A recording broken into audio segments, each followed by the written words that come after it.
ಖಾಸಗಿ ಶಾಲೆಗಳಿಗೇನು ಕಮ್ಮಿ ಇಲ್ಲ ನಮ್ಮ ಮುಳಬಾಗಿಲಿನ ಈ ಸರ್ಕಾರಿ ಶಾಲೆ. ಊರಿನ ಜನರೆಲ್ಲ ಸೇರಿ ಮಾಡಿದ ಈ ಅದ್ಧೂರಿ ಕಾರ್ಯಕ್ರಮ ಹೇಗಿತ್ತು ಗೊತ್ತಾ? ಬನ್ನಿ ನೋಡೋಣ. ನಮಸ್ಕಾರ, ನೀವು ನೋಡ್ತಾ ಇದ್ದೀರಾ SP ನ್ಯೂಸ್. ಇವತ್ತು ನಾವು ಮುಳಬಾಗಿಲು ಟೌನ್ನ ಅರವಪಾಳ್ಯದಲ್ಲಿರೋ ಸರ್ಕಾರಿ ಹಿರಿಯ ಪ್ರಾಥಮಿಕ ಶಾಲೆಯಲ್ಲಿದ್ದೀವಿ. ಇಲ್ಲಿ ಶಾಲಾ ವಾರ್ಷಿಕೋತ್ಸವ ಅಂದ್ರೆ ಪ್ರತಿಭೋತ್ಸವ ತುಂಬಾ ಜೋರಾಗಿ ಒಂದು ಊರ ಹಬ್ಬದ ತರಹ ನಡೀತು. ಈ ಕಾರ್ಯಕ್ರಮ ಇಷ್ಟು ಚೆನ್ನಾಗಿ ಆಗೋಕೆ ಮುಖ್ಯ ಕಾರಣ ಅಂದ್ರೆ ಶಾಲೆಯಲ್ಲಿ ಓದಿರುವ ಹಳೆ ವಿದ್ಯಾರ್ಥಿಗಳು, ಊರಿನ ದಾನಿಗಳು ಹಾಗೂ ಹಿರಿಯರ ಬೆಂಬಲ. ಇವರ ಜೊತೆಗೆ ಶಾಲೆಯ ಶಿಕ್ಷಕ ವೃಂದ ಹಾಗೂ STMC ಅವರ ಸಂಪೂರ್ಣ ಸಹಕಾರದಿಂದ ಈ ಕಾರ್ಯಕ್ರಮ ಇಷ್ಟು ಅದ್ಧೂರಿಯಾಗಿ ನಡೆಯೋಕೆ ಸಾಧ್ಯವಾಯಿತು. ಊರಿನವರು ಮನಸ್ಸು ಮಾಡಿದ್ರೆ ಸರ್ಕಾರಿ ಶಾಲೆಯನ್ನ ಹೇಗೆಲ್ಲ ಬೆಳೆಸಬಹುದು ಅನ್ನೋದಕ್ಕೆ ಇದೇ ಸಾಕ್ಷಿ. ಕಾರ್ಯಕ್ರಮದ ಶುರುವಿನಲ್ಲಿ ಬಂದಿದ್ದ ಎಲ್ಲ ಅತಿಥಿಗಳು ಒಟ್ಟಾಗಿ ಸೇರಿ ವಿಘ್ನ ವಿನಾಯಕನಿಗೆ ವಿಶೇಷ ಪೂಜೆ ಮಾಡಿದ್ರು. ಆಮೇಲೆ ನಮ್ಮ ಸಂಪ್ರದಾಯದಂತೆ ದೀಪ ಬೆಳಗಿಸಿ ಕಾರ್ಯಕ್ರಮಕ್ಕೆ ಚಾಲನೆ ಕೊಟ್ರು. ಇದರಲ್ಲಿ ವಿಶೇಷ ಏನಪ್ಪಾ ಅಂದ್ರೆ ಕಾರ್ಯಕ್ರಮಕ್ಕೆ ಬಂದಿದ್ದ ಎಲ್ಲ ಅತಿಥಿಗಳಿಗೆ ಭಗವದ್ಗೀತೆ ಪುಸ್ತಕವನ್ನ ನೀಡಿ ಬಹಳ ಗೌರವದಿಂದ ಸ್ವಾಗತ ಕೋರಿದ್ದು ಎಲ್ಲರ ಗಮನ ಸೆಳೆದು.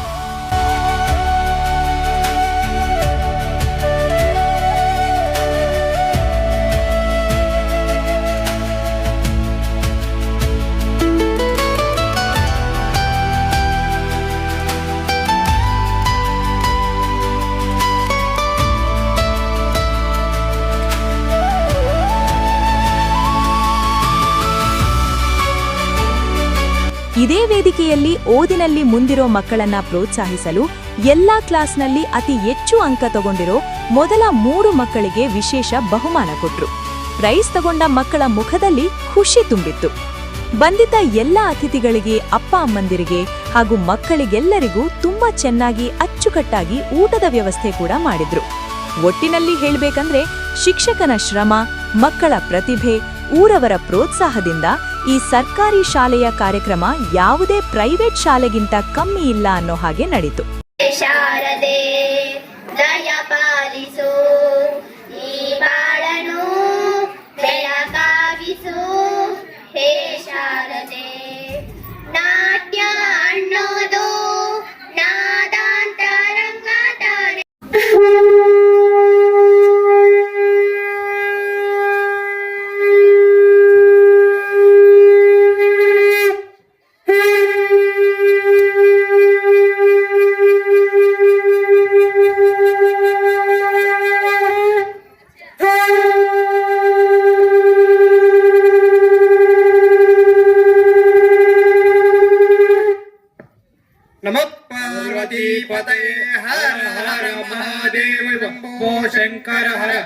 ಸಾಮಾನ್ಯವಾಗಿ ಜೂನ್ ತಿಂಗಳಲ್ಲಿ ನಮಗೆ ಹೊಸ ದಾಖಲಾತಿಗಳು ಆರಂಭ ಆಗ್ತವೆ. ಆಗ ಮಕ್ಕಳ ಮುಖದಲ್ಲಿ ಏನೋ ಒಂದು ಮುಜುಗರ, ಒಂದು ಗೊಂದಲ, ಶಾಲೆಗೆ ಬರಬೇಕು ಬೇಡೋ, ರಜೆ ಮುಗಿಸ್ಕೊಂಡು ಅನ್ನೋಂಥ ವಾತಾವರಣ.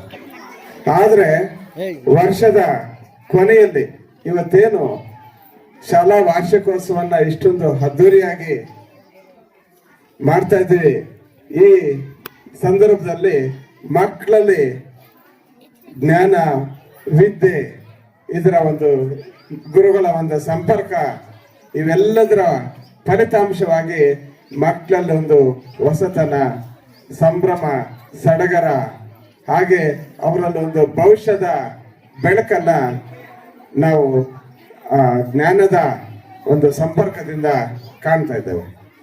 ಇದಕ್ಕೆಲ್ಲ ಕಾರಣ ಪೋಷಕರಾಗಿರ್ಬೋದು, ಹಾಗೆ SDMC ಅವರ ಸಹಕಾರ ಕೂಡ ಹೌದು. ಹಾಗೇನೆ ಈ ಶಾಲಾ ಗುರುಗಳು, ಮುಖ್ಯ ಗುರುಗಳು ಪರಿಶ್ರಮದಿಂದ ನಮ್ಮ ಮಕ್ಕಳು ಇವತ್ತು ಇಷ್ಟೊಂದು ಮುದ್ದಾಗಿ ಕಾಣ್ತಿದ್ದಾರೆ. ಅವರಲ್ಲಿ ಭವಿಷ್ಯದ ಡಾಕ್ಟರ್ಗಳಿರ್ಬೋದು, ಇಂಜಿನಿಯರ್ಸ್ ಇರ್ಬೋದು, ಭಾರತದ ನಿರ್ಮಾಣದ ಸತ್ಪ್ರಜೆಗಳನ್ನ ತಯಾರು ಮಾಡಿದಂತ ನಮ್ಮ ಶಾಲಾ ಗುರುಗಳಿಗೂ ಪೋಷಕರಿಗೂ ನಾನು ಮತ್ತೊಮ್ಮೆ ಧನ್ಯವಾದಗಳನ್ನ ತಿಳಿಸ್ತೇನೆ. ಪೋಷಕರೇ, ನಾನು ಸುಮಾರು ನಮ್ಮ ನಗರದಲ್ಲಿ 50 ಶಾಲೆಗಳನ್ನ ಒಂದು ತಿಂಗಳಲ್ಲಿ ಒಂದು ಭೇಟಿ ಕಾರ್ಯವನ್ನ ಮುಗಿಸ್ತೇನೆ. ಆದರೆ ವಿಶೇಷವಾದ ಕಾಳಜಿಯನ್ನ, ವಿಶೇಷವಾಗಿ ಮಕ್ಕಳ ಬಗ್ಗೆ ಮಕ್ಕಳ ವಿದ್ಯಾಭ್ಯಾಸಕ್ಕೆ, ಶಾಲೆ ಬಗ್ಗೆ ಅತಿ ಹೆಚ್ಚು ಸಹಕಾರ, ಕಾಳಜಿಯನ್ನ ನೀಡ್ತಕ್ಕಂಥ ಕೆಲವೇ ಶಾಲೆಗಳಲ್ಲಿ ಮೊಟ್ಟ ಮೊದಲನೇ ಶಾಲೆ ಯಾವುದಪ್ಪ ಅಂತಂದ್ರೆ ನನ್ನ ಅನುಭವದ ಪ್ರಕಾರ ಅದು ಸರ್ಕಾರಿ ಕನ್ನಡ ಹಿರಿಯ ಪ್ರಾಥಮಿಕ ಶಾಲೆ ಹರವಪಾಳ್ಯ ಅನ್ನೋದು ನನ್ನ ಹೃದಯಾಳದ ಮಾತು. ಕಾರಣ, ಯಾವುದೇ ಒಂದು ಖಾಸಗಿ ಶಾಲೆಯಲ್ಲಿ ಈ ಮಟ್ಟದ ಒಂದು ಇದಕ್ಕಿಂತ ಅರ್ಧದಷ್ಟು ಒಂದು ಕಾರ್ಯಕ್ರಮ ನಡೆಸಬೇಕಂತಂದ್ರೂ ಕೂಡ ನಾನು ಕಣ್ಣಾರೆ ಕಂಡಿದ್ದೇನೆ. ಪ್ರತಿ ಮಗುವಿನಿಂದ 1,000 2,000ಗಳನ್ನ ವಂತಿಗೆಯಾಗಿ ವಸೂಲಿ ಮಾಡ್ತಾರೆ. ಕೆಲವು ಮಕ್ಕಳಿಗೆ ಅನುಕೂಲ ಇರ್ಬೋದು, ಕೆಲವು ಮಕ್ಕಳಿಗೆ ಇಲ್ಲದೆ ಇರ್ಬೋದು. ಆದ್ರೆ ನಮ್ಮ ಹರವಪಾಳ್ಯ ಶಾಲೆ ಹಾಗಲ್ಲ. ಸುಮಾರು ವರ್ಷಗಳಿಂದ ನಾನು ನೋಡ್ತಿದ್ದೇನೆ, ಎಲ್ಲ ಪೋಷಕ ಮಹಾನುಭಾವರು, ಮಹನೀಯರು ತಮ್ಮದೇ ಆದ ಒಂದು ಕಾಣಿಕೆಯನ್ನ ಸಮರ್ಪಿಸುವುದರ ಮೂಲಕ ಶಾಲಾ ವ್ಯವಸ್ಥೆಗೆ ಬಲವನ್ನ ತುಂಬುತ್ತಿರೋದು ನನಗೆ ಹೆಮ್ಮೆ ಅಂತ ಅನ್ಸತ್ತೆ. ಪೋಷಕರೇ, ಈ ಒಂದು ಕಾರ್ಯಕ್ರಮಗಳನ್ನ ನಾವು ಇಷ್ಟೊಂದು ಸೊಗಸಾಗಿ ಮಾಡಿ ಮರೆತರೆ ಆಗೋದಿಲ್ಲ. ಮಕ್ಕಳನ್ನ ನಾವೇನು LKG UKG ಅಥವಾ 1ನೇ ತರಗತಿಗೆ ದಾಖಲು ಮಾಡ್ತೀವೋ ಅಲ್ಲಿಂದ ಮಕ್ಕಳ ಒಂದು ಪ್ರೊಫೆಷನಲ್ ಕೋರ್ಸ್ ಏನಿದೆ ಅಲ್ಲಿ ತನಕ ಪೋಷಕರು ಮತ್ತು ಶಿಕ್ಷಕರು ನಿರಂತರವಾಗಿ ಮಕ್ಕಳ ಒಂದು ಚಲನವಲನ ಆಗಿರ್ಬೋದು, ವಿದ್ಯಾಭ್ಯಾಸ ಆಗಿರ್ಬೋದು, ನಾವೊಂದು ಹದ್ದಿನ ಕಣ್ಣನ್ನ ಇಟ್ಟಿದ್ದಾಗ ಮಕ್ಕಳು ಅವರ ಭವಿಷ್ಯವನ್ನ ನಿರ್ಮಾಣ ಮಾಡ್ಕೊಳ್ಳೋದ್ರಲ್ಲಿ ಸಂಶಯವಿಲ್ಲ. ಆದ್ರೆ ಪ್ರಾಥಮಿಕ ಶಿಕ್ಷಣಕ್ಕೆ ನಾವೆಷ್ಟು ಹೊತ್ತನ್ನ ಕೊಡ್ತೀವೋ, ಪ್ರಾಮುಖ್ಯತೆಯನ್ನ ಕೊಡ್ತೀವೋ, ಅದನ್ನ ಪ್ರೌಢ ಮತ್ತು ಉನ್ನತ ಶಿಕ್ಷಣಕ್ಕೂ ಕೊಡಬೇಕು ಅಂತ ತಮ್ಮಲ್ಲಿ ಕೋರ್ತಾ, ಹಾಗೇನೆ ಈ ಒಂದು ಶಾಲೆಗೆ ನನಗೆ ಸಹೋದರ ಸಮಾನರಾದಂತ ಸುಬ್ರಹ್ಮಣ್ಯಂ ಸರ್ ಅವರು ಮುಖ್ಯ ಗುರುಗಳಾಗಿ ಬಂದಿರೋದು ನನಗೆ ಒಂದು ಹೆಮ್ಮೆಯ ವಿಷಯ. ಕಾರಣ, ಅವರು ನಿರಂತರವಾಗಿ 24x7 ಯಾವಾಗಲೂ ತಮ್ಮ ವೃತ್ತಿ, ಶಾಲೆ, ಈ ಒಂದು ಶಾಲೆಯ ಅಭಿವೃದ್ಧಿ ಬಗ್ಗೆ ಚಿಂತನೆಯನ್ನ ಹೊಂದಿದ್ದಾರೆ. ಅವರಿಗೆ ನಿಮ್ಮೆಲ್ಲರ ಸಹಕಾರ ತುಂಬಾ ಅಗತ್ಯ. ತಾವು ಗೌರವಯುತವಾಗಿ ಅವರಿಗೆ ಸಹಕಾರ ಕೊಟ್ಟಾಗ ಈ ಶಾಲೆ ಯಾವುದೇ ಖಾಸಗಿ ಶಾಲೆಗಿಂತ ಉನ್ನತ ಸಾಧನೆ ಮಾಡುತ್ತೆ ಅನ್ನೋದು ನನ್ನ ಒಂದು ನಂಬಿಕೆ, ವಿಶ್ವಾಸ. ಸೊ ಹೀಗೆ ಸರ್ ಅವರು ಒಂದು ಕೇಳದ ಹಾಗೆ ನನ್ನಲ್ಲಿ ಒಂದು ಕೂಗನ್ನ, ಒಂದು ಬೇಡಿಕೆಯನ್ನು ಇಟ್ಟಿದ್ದಾರೆ. ಅವರ ಬೇಡಿಕೆಗೆ ನಾನು ಸದಾ ಶರಣಾಗಿರ್ತೇನೆ. ಶಾಲೆ ಅಭಿವೃದ್ಧಿಗೆ ನಾನು ಮತ್ತು ನನ್ನ ಸ್ನೇಹಿತರಿದ್ದಾರೆ. ಈ ಹರವಪಾಳ್ಯ ಶಾಲೆಗೆ ಏನು ಮುಂದಿನ ವರ್ಷ ಜೂನ್ ಅಡ್ಮಿಷನ್ಸ್ ಆಗತ್ತೋ ಅಷ್ಟರಲ್ಲಿ ಎಲ್ಲ ಮಕ್ಕಳಿಗೂ ಒಂದು ಬ್ಯಾಗ್ ಆಗಿರ್ಬೋದು, ನಮ್ಮ ಶಿಕ್ಷಕರು ಟ್ರ್ಯಾಕ್ ಶೂಟ್ ಆಗಿರ್ಬೋದು, ಎರಡರಲ್ಲಿ ಯಾವುದನ್ನ ಅವರು ಬಯಸಿದ್ರೆ ಈ ಮಕ್ಕಳಿಗೆ ನಾವು ಅದನ್ನ ಒದಗಿಸಿ ಮಕ್ಕಳ ಸೇವೆಗೆ ಪಾತ್ರರಾಗ್ತೀವಿ. ಇನ್ನಷ್ಟು ಶಾಲೆ ಅಭಿವೃದ್ಧಿ ಆಗ್ತಾ ನಮ್ಮ ದೇಶ ಕಟ್ಟುವಂತ ಕೆಲಸ ನಮ್ಮಿಂದ ಆಗ್ಬೇಕು. ಮೊದಲಿಗೆ ನಮ್ಮ ಕುಟುಂಬ, ಸಮುದಾಯ, ನಮ್ಮ ಒಂದು ವಾರ್ಡ್ ಏನಿದೆ ಇದನ್ನ ಬಲಪಡಿಸಿಕೊಳ್ಳುವುದರ ಮೂಲಕ ಶಾಲೆಯ ಮಕ್ಕಳಿಗೆ ಉನ್ನತ ಶಿಕ್ಷಣವನ್ನ ಒದಗಿಸುವ ಮುಖಾಂತರ ದೇಶವನ್ನ ಕಟ್ಟೋಣ. ತಮ್ಮೆಲ್ಲರಿಗೂ ನಾನು ವಂದಿಸ್ತಾ ಈ ಒಂದು ಕಾರ್ಯಕ್ರಮಕ್ಕೆ ನನ್ನನ್ನು ಕರೆದು ತಮ್ಮೊಂದಿಗೆ ನನ್ನ ಅನುಭವಗಳನ್ನ ಹಂಚಿಕೊಳ್ಳಿಕ್ಕೆ ಅವಕಾಶ ಮಾಡಿಕೊಟ್ಟಂತ ಎಲ್ಲ ಗಣ್ಯರಿಗೂ ವಂದಿಸ್ತಾ ನನ್ನ ಮಾತನ್ನ ಈ ಶಾಲೆಯ ಅಭಿವೃದ್ಧಿ ಬಗ್ಗೆ ಮಾತಾಡಲು ಹೇಳಿರುವುದರಿಂದ 1956ರಲ್ಲಿ ಈ ಶಾಲೆ ಭಜನೆ ಮನೆಯಲ್ಲಿ ಸ್ಟಾರ್ಟ್ ಆಯಿತು. ಆವಾಗ ನಾನು 3ನೇ ಕ್ಲಾಸ್ನಲ್ಲಿದ್ದೆ. ಈ ಒಂದು ಶಾಲೆಯ ಅಭಿವೃದ್ಧಿ ಬಗ್ಗೆ ತುಂಬಾ ಜನ, ಪಟೇಲ್ ತಿಪ್ಪಣ್ಣ ಮತ್ತು ಈ ಗರಡಿ ಶಂಕರಪ್ಪ ಅವರು ಈ ಶಾಲೆಯ ಅಧ್ಯಕ್ಷರಾಗಿದ್ದರು. ಮಾಜಿ ಅಧ್ಯಕ್ಷರಾಗಿ ಅವರು ರಿಟೈರ್ಡ್ ಆಗಿದ್ದಾರೆ. ಅದೇ ರೀತಿಯಾಗಿ ಗರಡಿ ಶಂಕರಪ್ಪನವರ ಕಾಲದಲ್ಲಿ ನಾನು ಇಲ್ಲಿಗೆ ಬರ್ತಾ ಇದ್ದೆ. ಈ ಒಂದು ಶಾಲೆಯ ಅಭಿವೃದ್ಧಿ ಬಗ್ಗೆ ಅವರು ತುಂಬಾ ಎಲ್ಲ ಇಷ್ಟೊಂದು ಅಭಿವೃದ್ಧಿ ಪಡಬೇಕಾದ್ರೆ ಅವರು ಕಾರಣಕರ್ತರು.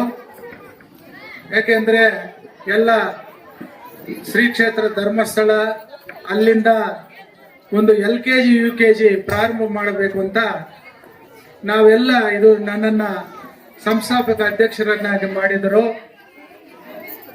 ಈ ಒಂದು ಶಾಲೆಯ ಅಭಿವೃದ್ಧಿ ಬಗ್ಗೆ ಕಾರಣ ಏನು ಅಂದ್ರೆ ಈ ಶಾಲೆಯಲ್ಲಿ ಇರ್ತಕ್ಕಂಥ ಎಲ್ಲ ಮಕ್ಕಳು ಒಂದೇ ಕೋಮಿಗೆ ಸೇರಿರ್ತಕ್ಕಂಥದ್ದು. 95% ಮಕ್ಕಳು ಈ ಶಾಲೆಯ ಬಗ್ಗೆ ಎಲ್ಲ ಒಂದೇ ಕಮ್ಯುನಿಟಿಗೆ ಸೇರಿರ್ತಕ್ಕಂಥವರು. ಕೇವಲ ಇನ್ನೊಂದು 5% ಮಾತ್ರ ಇಲ್ಲಿದ್ದಾರೆ, ನನಗೆ ತಿಳಿದ ಮಟ್ಟಿಗೆ ಬೇರೆಯವರು ಇದ್ದಾರೆ. ಅದರಿಂದ ಈ ಶಾಲೆಯ ಅಭಿವೃದ್ಧಿ ಬಗ್ಗೆ ಎಲ್ಲರೂ ಸಹ ಕೂಲಂಕುಷವಾಗಿ ಪರಿಶೀಲಿಸಿ ಈ ಒಂದು ಕಾರ್ಯಕ್ರಮನ ಅಚ್ಚುಕಟ್ಟಾಗಿ ಮಾಡ್ತಾ ಇದ್ದಾರೆ. ಅದೇ ರೀತಿಯಾಗಿ ಈ ವರ್ಷ ಹೆಚ್ಚಿನ ರೀತಿಯಲ್ಲಿ ನಮ್ಮ ಬಾಬೂರವರು ಮುತುವರ್ಜಿ ವಹಿಸಿ ತುಂಬ ಯುವಕರು ಆಗಿರೋದ್ರಿಂದ ಅವರು ಈ ಶಾಲೆಯ ಬಗ್ಗೆ ನಿಜವಾಗ್ಲೂ ಸಹ ತುಂಬ ಅಚ್ಚುಕಟ್ಟಾಗಿ ನಿರ್ವಹಿಸ್ಕೊಂಡು ಬರ್ತಾ ಇದ್ದಾರೆ. ಅವರು ಈ ಶಾಲೆಯನ್ನು ಅಭಿವೃದ್ಧಿಪಡಿಸೋದಕ್ಕೆ ಸುಮಾರು ಕೆಲಸ ಮಾಡಬೇಕು ಅಂತ ಹೇಳ್ತಾ ಈ ಶಾಲೆಯನ್ನು ಅಭಿವೃದ್ಧಿಪಡಿಸಲು ಕೋರ್ತಾ ಇದ್ದೇನೆ. ಅದೇ ರೀತಿ ಅವರು ಸಹ ಈ ಒಂದು ಕೆಲಸವನ್ನು ಮಾಡ್ತಾ ಇದ್ದಾರೆ. ಈ ಕೆಲಸ ಈ ಶಾಲೆಯ ಬಗ್ಗೆ ನಮ್ಮ ಕೃಷ್ಣಪ್ಪನವರು ಇದ್ದಿದ್ರೆ ಅವರು ಸಹ ತುಂಬಾ ಹೆಚ್ಚಿನ ದಿನಗಳಲ್ಲಿ ಈ ಕಾರ್ಯಕ್ರಮಕ್ಕೆ ಬರ್ತಾ ಇದ್ರು. ಅವಾಗ ಶಂಕರಪ್ಪ ಅಧ್ಯಕ್ಷರಾಗಿದ್ದರು. ಅವರು ಎಲ್ಲ ಕಾರ್ಯಕ್ರಮಗಳಿಗೂ ಸಹ ಪಾಲ್ಗೊಳ್ತಾ ಇದ್ರು. ಸಂಪನ್ಮೂಲ ಅಧಿಕಾರಿಗಳಂತ ಶ್ರೀ ಕೃಷ್ಣಪ್ಪನವರು ಬಂದು ಇಲ್ಲಿ ನಮ್ಮ ಎಲ್ಲ ಪಾಲ್ಗೊಂಡು ಈ ಒಂದು ಕಾರ್ಯಕ್ರಮವನ್ನು ನೆರವೇರಿಸ್ತಾ ಇದ್ರು. ತುಂಬಾ ಅಚ್ಚುಕಟ್ಟಾಗಿದೆ ಅಂತ ಹೇಳಿ ಅವರು ಸಹ ಆಶೀರ್ವಾದ ಮಾಡಿದ್ದಾರೆ. ಅದೇ ರೀತಿಯಾಗಿ ಈ ಒಂದು ಶಾಲೆಯ ಬಗ್ಗೆ ಹೆಚ್ಚಿನ ರೀತಿಯಲ್ಲಿ ಏನು ಇಂದಿನ ಅಧ್ಯಕ್ಷರಾಗಿರತಕ್ಕಂಥ ಗರಡಿ ಶಂಕರಪ್ಪನವರು ಎಲ್ಲ ಕಾರ್ಯಕ್ರಮಗಳನ್ನು ನೆರವೇರಿಸಿಕೊಂಡು ಸುಸೂತ್ರವಾಗಿ ಎಲ್ಲ ರೋಟರಿ ಸಂಸ್ಥೆ, ಧರ್ಮಸ್ಥಳ, ಇನ್ನು ಲಯನ್ಸ್ ಕ್ಲಬ್, ಟೌನ್ ಕ್ಲಬ್, ಅಲ್ಲಿಂದ ಎಲ್ಲ ಕೊಡುಗೆಗಳನ್ನು ಪಡೆದು ಎಲ್ಲವನ್ನು ಸುಸೂತ್ರವಾಗಿ ನಡೆಸ್ಕೊಂಡು ಬಂದಿದ್ದಾರೆ. ಅದೇ ರೀತಿ ಮುಂದುವರಿಸ್ಕೊಂಡು ಹೋಗ್ಬೇಕಂತ ಈ ನಮ್ಮ ಬಾಬು ಅವರನ್ನ ಈ ವರ್ಷ ಇನ್ನು ಮುಂದೆ ಅವರೇ ಈ ಶಾಲೆಯ ಅಭಿವೃದ್ಧಿ ಬಗ್ಗೆ ಮುಂದೆ ಬಂದು ಅಧ್ಯಕ್ಷರಾಗಿದ್ದಾರೆ. ಅವ್ರಿಗೂ ಸಹ ಇನ್ನು ಮುಂದೆ ದೇವರು ಒಳ್ಳೇದೇ ಮಾಡಲಿ. ಇನ್ನು ಚೆನ್ನಾಗಿ ಯಾಕೆಂದ್ರೆ ನಮ್ಮ ಜನಾಂಗ ಎಲ್ಲೇ ಇದ್ರೂ ಇಲ್ಲಿ ಈ ಒಂದು ಅಭಿಮಾನ ಜಾಸ್ತಿ. ಆದ್ರಿಂದ ಈ ಜನಾಂಗವನ್ನು 95% ಇರ್ತಕ್ಕಂಥ ನಮ್ಮ ಒಂದೇ ಶಾಲೆಯ ಮಕ್ಕಳಾಗಿರ್ತಕ್ಕಂಥ ಎಲ್ಲರಿಗೂ ಸಮಾನ. ಆದ್ರಿಂದ ಇವರೆಲ್ಲರಿಗೂ ಸಹ ಎಲ್ಲ ರೀತಿಯಲ್ಲಿ ಅನುಕೂಲ ಮಾಡಬೇಕು. ಯಾಕೆಂದ್ರೆ ಶಾಲೆಯ ಬಗ್ಗೆ ನಮ್ಮ ಇವರು ಬಟ್ಟೆ ನಾರಾಯಣ ಸ್ವಾಮಿ ಅವರು ಮೊದಲಿಂದ ಸಹ ಈ ಶಾಲೆಯ ಅಭಿವೃದ್ಧಿ ಬಗ್ಗೆ, ಮಕ್ಕಳ ಬಗ್ಗೆ ತುಂಬಾ ಕಾಳಜಿ ವಹಿಸಿ ಪ್ರತಿಭಾ ಪುರಸ್ಕಾರವನ್ನು ಮಾಡ್ತಾ ಬಂದಿದ್ದಾರೆ. ಅದೇ ರೀತಿ ಅವರು ಇನ್ನು ಮುಂದೆ ಸಹ ಇದನ್ನು ನೆರವೇರಿಸಿಕೊಂಡು ಹೋಗಬೇಕು ಅಂತ ಹೇಳ್ತಾ ಈ ಒಂದು ಕಾರ್ಯಕ್ರಮವನ್ನು ಹೆಚ್ಚಿನ ರೀತಿಯಲ್ಲಿ ಇನ್ನೂ ಹೆಚ್ಚಿನ ನಾವೆಲ್ಲರೂ ಸಹ ಸೇರ್ಕೊಂಡು ಮಾಡೋಣ ಅಂತ ಹೇಳಿ ಅದನ್ನ ಈ ಶಾಲೆಯ ಅಭಿವೃದ್ಧಿಗೋಸ್ಕರ ನಾನು ದಾನವಾಗಿ ನೀಡ್ತಾ ಇದ್ದೇನೆ. ಅದೇ ರೀತಿ ಇನ್ನೊಂದು ಸೈಟ್ 40ಕ್ಕೆ 41 ಇದೆ. ಅದನ್ನ ದ್ರೌಪದಿ ದೇವಸ್ಥಾನಕ್ಕೋಸ್ಕರ ಅದನ್ನು ಮುಡುಪಾಗಿಟ್ಟಿದ್ದೇನೆ. ಇದು ಎಲ್ಲರೂ ಸಹ ನೀವೆಲ್ಲ ಇನ್ನು ಮುಂದೆ ಬರ್ತಕ್ಕಂಥ ಎಲ್ಲ ಅಧ್ಯಕ್ಷರು ಈ ಶಾಲೆಯ ಬಗ್ಗೆ, ಅಭಿವೃದ್ಧಿ ಬಗ್ಗೆ ಹೆಚ್ಚಿನ ರೀತಿಯಲ್ಲಿ ನಿರ್ವಹಿಸ್ಕೊಂಡು ಹೋಗ್ತಾರೆ ಅಂತ ಹೇಳ್ತಾ ನನ್ನ ಮಾತನ್ನು ಮುಗಿಸಿ. ಈ ಶಾಲೆ ನಡೆಸಬೇಕಾದ್ರೆ ಈ ಶಾಲೆ ಮುಂದ್ಗಡೆ ಒಂದು ಚಿಕ್ಕ ಬಿಲ್ಡಿಂಗ್ ಇತ್ತು. ಆ ಬಿಲ್ಡಿಂಗ್ ಅಲ್ಲಿ 3 ಜನ ಟೀಚರ್ಸ್ ಇದ್ರು. ಅದರಲ್ಲೊಬ್ರು ಹೆಡ್ ಮಾಸ್ಟರ್ ಬಂದಿದ್ರು, MA ಗ್ರಾಜುಯೇಟ್. ಅವ್ರ ಹೆಸರನ್ನ ಮರ್ತಿದ್ದೀನಿ ನಾನು. ಅವ್ರು ನಮ್ಮ ಮನೆಗೆ ಬಂದು ಶಾಲೆ ತುಂಬಾ ಚಿಕ್ಕದಾಗಿದೆ, ನಮ್ಗೊಂದು ದೊಡ್ಡ ಶಾಲೆ ಬೇಕಾಗಿದೆ ಅಂತ ಹೇಳ್ಬಿಟ್ಟು ನನ್ನಲ್ಲಿ ರಿಕ್ವೆಸ್ಟ್ ಮಾಡಿದೆ 2023-24 ಆಗ ನಾನು ಪುರಸಭಾ ಸದಸ್ಯನಾಗಿದ್ದೆ. ಆಮೇಲೆ ಇಲ್ಲಿ ಜಾಗ ಬೇಕಂತ ವಿಚಾರಣೆ ಮಾಡಿದಾಗ ಈ ಜಾಗ ಸ್ಲಮ್ ಬೋರ್ಡ್ ಅಲ್ಲಿ ಇತ್ತು. ಈ ಜಾಗ ಈ ಮನೆಗಳಾಗಿದೆಯಲ್ಲ ಜನತಾ ಮನೆಗಳು ಆ ಖಾತೆಯಲ್ಲಿತ್ತು ಈ ನಂಬರ್ ಈ ಮನೆ ಈ ಜಾಗ. ಆಗ ಈ ಜಾಗ ಬೇಕಂತ ಹೇಳ್ಬಿಟ್ಟು ನಾವು DC ಹತ್ರ ಹೋದಾಗ ಇಲ್ಲ ಇದು ಸ್ಲಮ್ ಬೋರ್ಡ್ ಇದೆ, ನೀವು ಸ್ಲಮ್ ಬೋರ್ಡ್ ಹೋಗಿ ಅಲ್ಲಿಂದ ಲೆಟರ್ ತಗೊಂಡ್ಬಂದ್ರೆ ನಾವು ಇದನ್ನ ನೀವು ಮುನ್ಸಿಪಾಲಿಟಿಯಲ್ಲಿ ಇಟ್ಟು ನೀವು ನನಗೆ ರೆಕಮೆಂಡೇಶನ್ ಕಳಿಸಿದ್ರೆ ನಾನು ಇದನ್ನು ಗ್ರಾಂಟ್ ಮಾಡ್ಕೊಡ್ತೀನಿ ಸ್ಕೂಲ್ಗೆ ಅಂತ ಹೇಳಿ ಹೇಳಿದ್ರು DC ಅವರು. ಆಗ ಇದರ ಹೆಡ್ ಆಫೀಸ್ ಬಂದು ಸ್ಲಮ್ ಬೋರ್ಡ್ ಹೆಡ್ ಆಫೀಸ್ ಬಂದು ತುಮಕೂರಲ್ಲಿ ಇತ್ತು. ನಾನು ಆಗ ತುಮಕೂರಿಗೆ ನಂದೇ ದುಡ್ಡು ಖರ್ಚು ಮಾಡ್ಕೊಂಡು ನನ್ನ ಕಾರಲ್ಲೇ ತುಮಕೂರಿಗೆ ಹೋದೆ. ಅಲ್ಲಿ ನಂದೇ ಹೆಸರವರೊಬ್ರು ಈ ಕೋಲಾರ ಜಿಲ್ಲೆ ಇನ್ಚಾರ್ಜ್ ವೆಂಕಟೇಶ್ ಅಂತ ಇದ್ರು. ಅವ್ರು ನಾನು ರಿಕ್ವೆಸ್ಟ್ ಮಾಡಿದೆ, ಈ ತರ ನಮ್ಗೆ ಶಾಲೆಗೆ ಜಾಗ ಬೇಕಾಗಿದೆ, ಜಾಗ ಖಾಲಿ ಜಾಗ ಇದೆ, ಅಲ್ಲಿ ನೀವೇನಾದ್ರೂ ಮನಸ್ಸು ಮಾಡಿದ್ರೆ ನಾವೆಲ್ಲ ಸ್ಕೂಲ್ಗೆ ಮಾಡ್ತೀವಿ ಅಂತ ಹೇಳ್ಬಿಟ್ಟು ಅಲ್ಲಿ ಹೋಗಿ ಅವ್ರು ರಿಕ್ವೆಸ್ಟ್ ಮಾಡಿ ಲೆಟರ್ ಕೊಟ್ಟಾಗ ಅವ್ರು ಇಮಿಡಿಯೇಟ್ ಆಗಿ DC-ಗೆ ಫೋನ್ ಮಾಡಿದ್ರು. ಸರ್ ಈ ತರ ನಾವು ಲೆಟರ್ ಕೊಟ್ರೆ ನೀವು ಅವ್ರಿಗೆ ಅನುಕೂಲ ಮಾಡ್ಕೊಡಕ್ಕಾಗತ್ತಾ ಅಂತ. ಆಯ್ತು ನೀವು ಲೆಟರ್ ಕೊಡಿ, ಅವ್ರಿಗೆ ಅವರೇ ಕೌನ್ಸಿಲರ್ ಇದಾರಲ್ಲ ಅವರೇ ಮೀಟಿಂಗ್ ಇಟ್ಟು ರೆಸಲ್ಯೂಷನ್ ಮಾಡಿ ನಮಗೆ ಕಳಿಸಿದ್ರೆ ನಾನು ಪಾಸ್ ಮಾಡಿ ಕಳಿಸ್ತೀನಿ ಅಂತ ಹೇಳಿದ್ರು. ತಕ್ಷಣ ಅವರು DC-ಗೆ ಮಾತಾಡಿದ ತಕ್ಷಣ ಲೆಟರ್ ಕೊಟ್ಟರು. ಅದನ್ನು ತಗೊಂಡ್ಬಂದು ಪುರಸಭೆಯಲ್ಲಿಟ್ಟು ಮೀಟಿಂಗ್ ಎಲ್ಲ ರೆಸಲ್ಯೂಷನ್ ಮಾಡಿ ರೆಸಲ್ಯೂಷನ್ ಕಾಪಿ ನಾನೇ ತಗೊಂಡಿದ್ದು ಸೀದಾ DC ಹತ್ರ ಹೋದೆ. ಈ ಜಾಗ ನಮ್ಗೆ ಸ್ಯಾಂಕ್ಷನ್ ಮಾಡಿಕೊಟ್ರು. ಜಾಗ ಆಯಿತು, ಮತ್ತೆ ಬಿಲ್ಡಿಂಗ್ ಇಲ್ಲ. ಆಗ ಜಿಲ್ಲಾ ಪಂಚಾಯತಿಯಲ್ಲಿ ವೆಂಕಟ್ ಅವರು ಜಿಲ್ಲಾ ಪಂಚಾಯತಿ ಮೆಂಬರ್ ಆಗಿದ್ರು ಅವಳಿ ಕ್ಷೇತ್ರದಿಂದ. ಅವ್ರ ಅನುದಾನದಲ್ಲಿ ಒಂದೇ ಒಂದು ಸ್ಕೂಲ್ ಬಿಲ್ಡಿಂಗ್ ಇತ್ತು. ಅವಾಗ ನಾನು ಅವ್ರ ಮನೆಗೆ ಹೋಗಿ ಅಣ್ಣ ಈ ಥರ ನಮ್ಗೆ ಸ್ಕೂಲ್ ಬಿಲ್ಡಿಂಗ್ ಬೇಕು, ನಿಮ್ಗೆ ಒಂದೇ ಒಂದು ಬಿಲ್ಡಿಂಗ್ ಇದೆ, ಅದು ನಮಗೆ ಕೊಡಿ ಅಂತ ಹೇಳ್ಬಿಟ್ಟು ರಿಕ್ವೆಸ್ಟ್ ಮಾಡ್ಕೊಂಡೆ ಅವ್ರಿಗೆ. ಆಯ್ತು ಅಣ್ಣ ಕೊಡ್ತೀನಿ ಅಂತ ಹೇಳ್ಬಿಟ್ಟು ವೆಂಕಟ್ ಅವ್ರ ನಿಗಮ ಅವರ ಅನುದಾನದಲ್ಲಿ ಈ ಬಿಲ್ಡಿಂಗ್ ಆಗಿತ್ತು. ಅವ್ರದೇ ಹಣಕಾಸು ವ್ಯವಸ್ಥೆಯಲ್ಲಿ ಅವ್ರು ಬಂದಿದ್ದ ಕೋಟಾದಲ್ಲಿ ನಮಗೆ ಕೊಟ್ಟ 60 ಸ್ಕೂಲ್ ಬಿಲ್ಡಿಂಗ್ ಆಗಿತ್ತು. ಆಮೇಲೆ ಇಲ್ಲಿ ಒಂದು ಅಡಿಗೆ ಮನೆ ಬೇಕಾಗಿತ್ತು, ಅಡಿಗೆ ಮನೆ ಇರಲಿಲ್ಲ. ನನ್ನ ಸ್ವಂತ ದುಡ್ಡಿಂದ ಅಡಿಗೆ ಮನೆ ಮಾಡಿಸ್ಕೊಟ್ಟಿದ್ದೀನಿ ಇಲ್ಲಿ. ಅದೇ ರೀತಿಯಾಗಿ ನಾನು ಪುರಸಭಾ ಸದಸ್ಯನಾಗಿದ್ದಾಗ ಪೊಲ್ಯೂಷನ್ ಬೋರ್ಡ್ ಇಂದ ಸ್ಲಮ್ ಬೋರ್ಡ್ ಇಂದ 5 ಲಕ್ಷ ಅನುದಾನ ತಂದು ಅಲ್ಲಿ ಟಾಯ್ಲೆಟ್ ಬ್ಲಾಕ್ ಮಾಡಿಸಿದ್ದೀನಿ ಆ ಕಡೆಗೆ. ಅದೇ ಯಾರೋ ಗೋಡೌನ್ ಮಾಡ್ಕೊಂಡಿದ್ದಾರಂತೆ, ಅವ್ರನ್ನ ಕರೆಸಿ ಮಾತಾಡ್ತೀವಿ ಬಿಟ್ಕೊಡ್ತೀವಿ ಅಂತ ಹೇಳಿದ್ದಾರೆ. ಅಲ್ಲಿ ಟಾಯ್ಲೆಟ್ ಬಾತ್ರೂಮ್ಸ್ ಮಾಡಿಸ್ಕೊಟ್ಟಿದ್ದೀನಿ ಈ ಶಾಲೆಗೆ. ಇಷ್ಟೆಲ್ಲ ಮಾಡಿಕೊಟ್ಟಿದ್ದೀನಿ ನನ್ನ ಅವಧಿಯಲ್ಲಿ. ಈಗ ಮತ್ತೆ ಬಾಬು ಅವ್ರ ಮನೆಗೆ ಬಂದಾಗ ಮೇಲ್ಗಡೆ ಶೀಟ್ ಹಾಕಿ ಕೊಡ್ಬೇಕು, ಏನಾದ್ರು ಕಾರ್ಯಕ್ರಮ ಮಾಡಕ್ಕೆ ಅಂತ ಹೇಳಿದ್ದಾರೆ. ಸ್ವಲ್ಪ ನಿಧಾನವಾಗಿ ನಾನು ಶೀಟ್ ಅಲ್ಲಿ ಹಾಕೊಂಡು ಶೆಡ್ ತರ ಮೇಲೆ ಹಾಕೊಡ್ತೇನೆ ಅಂತ ಹೇಳ್ಬಿಟ್ಟು ನನ್ನ ಮಾತನ್ನು ಹೇಳಿ ಮುಗಿಸ್ತೇನೆ.